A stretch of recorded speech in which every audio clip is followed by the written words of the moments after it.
The three leading candidates for Germany's top job, replacing the veteran Chancellor Angela Merkel, are facing off in a final television debate which will start in a couple of hours' time. Let's speak to Natalie Carney in Munich. Natalie, tell us about these three candidates for the chancellorship and how have they fared in the previous debates? Well, the last debate, the second in the three-part series of debates, pulled in just over 11.5 million viewers. And this debate, being the final one, is expected to pull in quite a bit more than that. As far as the candidates are concerned, Armin Laschet used to be the man that everyone cited was going to take the top job. He is the Prime Minister of North Rhine-Westphalia. That's the most populous state in Germany. He's a very passionate and possesses a certain charm, which has worked for him quite well on a regional level.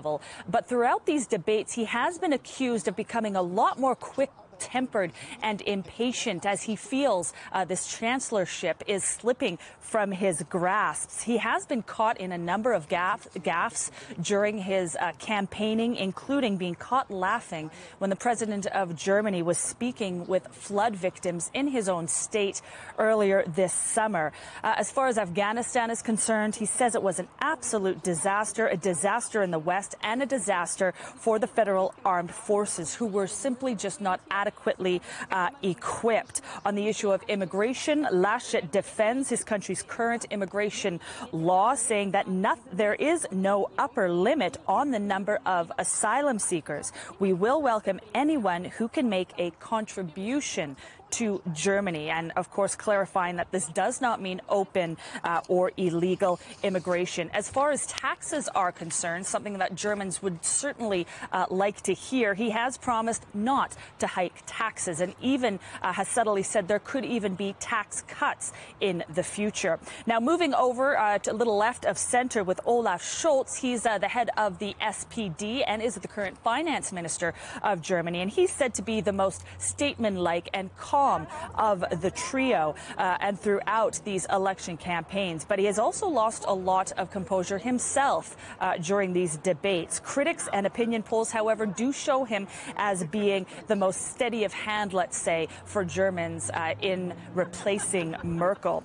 He, too, has been seen a lot of gaffes throughout his tenure, including a quite substantial one with the Wirecard scandal. He is very committed to NATO, as well as calling for more international cooperation on issues like Afghanistan.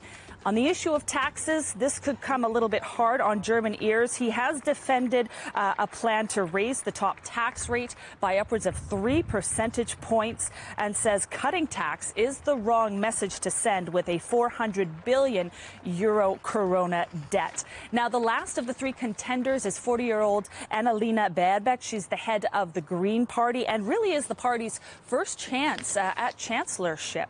She is said to be providing more content than the other two contenders, who really have just been sort of lashing out at each other and accusing each other of dishonesty in the last two debates.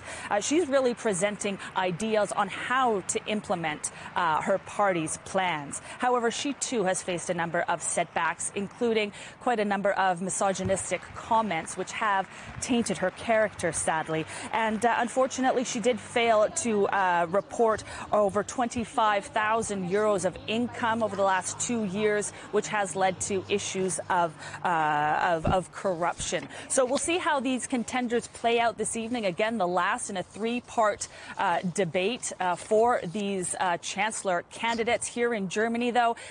Voters will vote for their constituency as well as for a party. It will then be the German government that will vote for the chancellor. So a week away to see where that leads us.